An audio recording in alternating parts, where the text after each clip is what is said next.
Alors, je m'appelle Jean-Claude Crémien, Sabajou, électrique et déligamenté. Et je suis rentré au GI en 1945. T'avais quel âge? Alors, j'avais soit 12 ou 13 ans, je suis né au mois d'octobre, ce qui fait que dans une année, j'ai plus de jeunes que de vieux.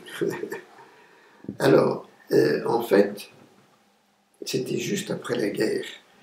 Et mon père avait des locaux de son travail, il était fabricant de sièges, et d'autres personnes n'avaient pas récupéré leur appartement.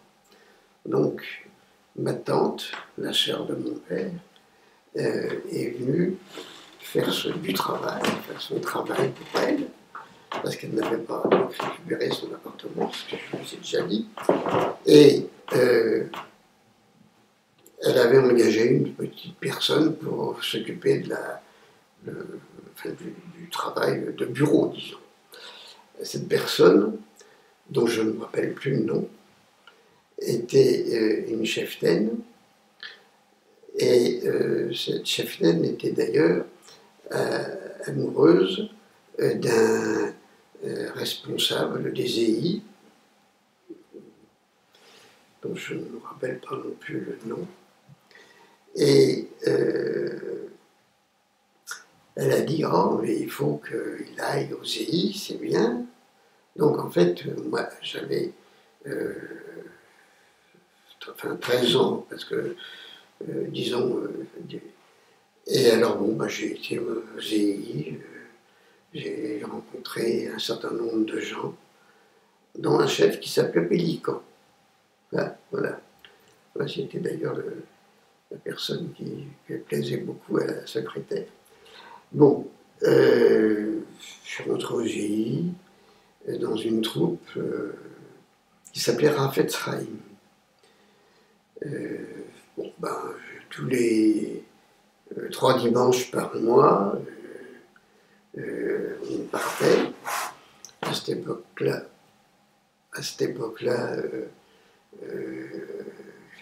on était libre effectivement le dimanche. Et puis, alors je suis rentré dans une troupe qui avait un nom qui s'appelait Rafetzheim. Après, quelque temps après, il y a eu une scission de cette troupe parce qu'il y avait beaucoup de monde qui se présentait et je suis arrivé, donc j'ai été séparé de la troupe Rafet, je suis arrivé dans la troupe Ezra. Bon, j'étais un bon petit scout, j'étais très content. On avait des locaux rue Claude Bernard, et puis on sortait tous les dimanches, même depuis le matin jusqu'à l'après-midi. Bon, cette période a duré un bon nombre d'années, et donc on était en 1945. Tu as été animateur, tu as eu des responsabilités? Mais pas tout de suite. Oui, mais juste avant, parle-moi de tes responsabilités, de tes projets. J'ai eu des responsabilités parce que le système scout, il y avait des patrouilles et puis une troupe. Bon, la troupe comprenait 3 ou 4 patrouilles, 3 à 4. Non, c'était pas des troupes. C'était les. Comment ça s'appelle? Enfin bon. Et puis, je suis devenu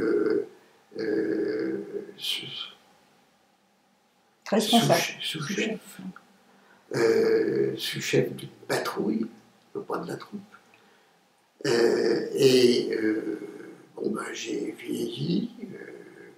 Et en fait, il n'y a pas beaucoup de souvenirs Par contre, le premier souvenir, c'est 1947, le 40e. le premier... Jamboree. Comment? Jamboree. Oui, c'était un jamboree, effectivement.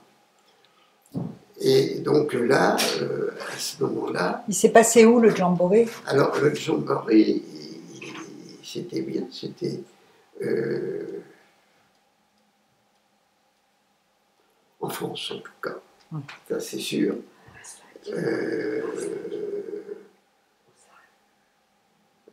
Là où ça s'appelle... Hein? À Moissac. Moissac en Normandie. Ah non, Moissac, c'est pas Normandie. C'était mort, la jolie. Ah, c'était en région parisienne. C'était en région parisienne. C'était le jamboree de la paix. Le jamboree de la paix. Voilà, le jamboree de la paix. Et ça a été enfin, il y a eu Il y avait beaucoup de monde? il y avait beaucoup de monde, effectivement. Et puis, il y avait une sensation de liberté. C'était un truc absolument terrible.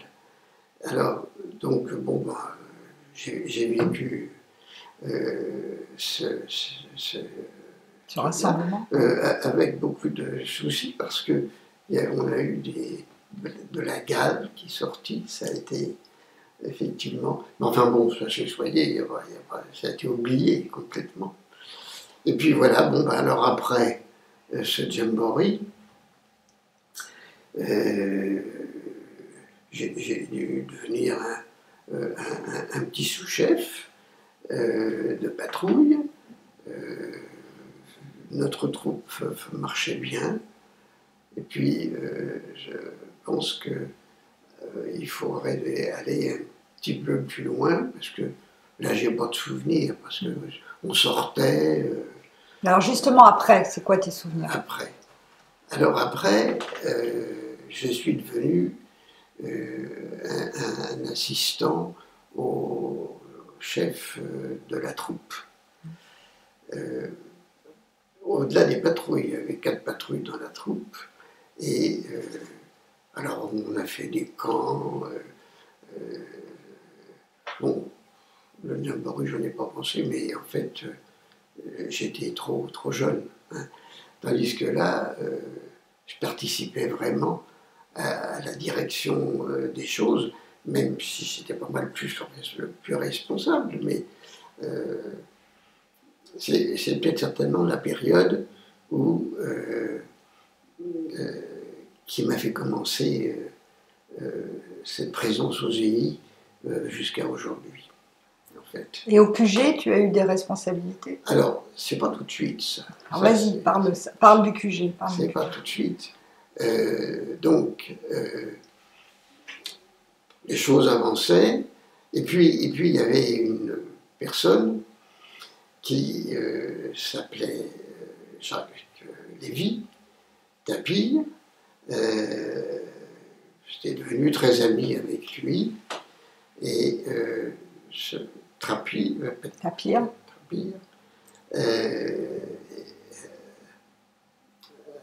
est devenu, comment ça s'appelle, commissaire général. Donc là, il y avait d'abord aussi une autre personne qui était là, c'était, attends un petit peu que je te trouve le nom. C'est pas grave. Et qu'est-ce que tu as fait avec Tapir au QG? Alors, bon, ça a été pour moi une chose importante, parce que j'ai quitté mon travail au bout d'un an. J'ai quitté mon travail pour devenir, disons, secrétaire du commissaire général aux EI. Alors, qu'est-ce qu'on a fait? Des réunions tous les soirs, puisqu'ils n'étaient pas... Moi, j'étais employé par les EI, mais Tapir c'était le soir, donc je dois dire qu'on commençait le matin à 10h30 pour pouvoir terminer, disons, minuit. Alors, qu'est-ce qu'on fait avec Tapir? ben, on se prépare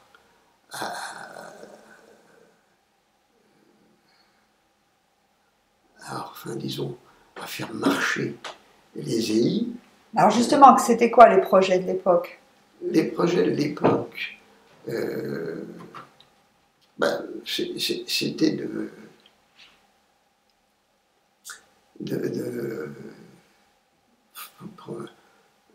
augmenter un petit peu le nombre de présents aux EI. En fait. Alors, c'était en quelle année? 1950, 1955? Non, 1950, c'est plus que 49-50. Parce que, en fait, les EI avaient été remis en place par 2-3 personnes. La première personne, c'était évidemment Castor et Chameau. Et puis, surtout, une personne qui était secrétaire des EI, qui s'appelait Liliane Marx. C'est bien ça, je crois, oui. Oui, oui. Bon, cette Liliane Marx avait vécu la guerre, comme d'autres, et puis aussi bien Castor que Chameau aussi sortaient de la guerre. Donc, tous ces gens ont retrouvé des gens jeunes qui, pendant la guerre, les avaient aidés. Bon. Mais je ne peux pas trop parler parce que là, j'étais trop jeune. Hein. Bon. L'histoire des îles a été écrite largement. Bon, alors là, moi, je suis resté là, je suis devenu, puis après, le chef de troupe. J'ai trouvé des camarades qui sont toujours mes camarades, en l'occurrence Musarel, Jean Lévin. Et bon, bah, on a été tous les deux les chefs de la troupe Ezra. On a fait des camps. Bon, est-ce que tu aurais un message à passer aux générations actuelles? Qu'est-ce que tu as envie de dire aux jeunes EI? Qu'est-ce que je pourrais dire? Ouais. J'ai pas... Tu étais au 90e. Ah oui, mais enfin là, le 90e, c'est très lointain. Non, c'était au mois d'août. Très lointain après ce que je raconte. Oui, mais justement, qu'est-ce que tu as pensé du 90e? Bon, mis à part la chaleur effroyable. Le 90e. Le fait de voir tous ces jeunes, quel effet ça t'a fait?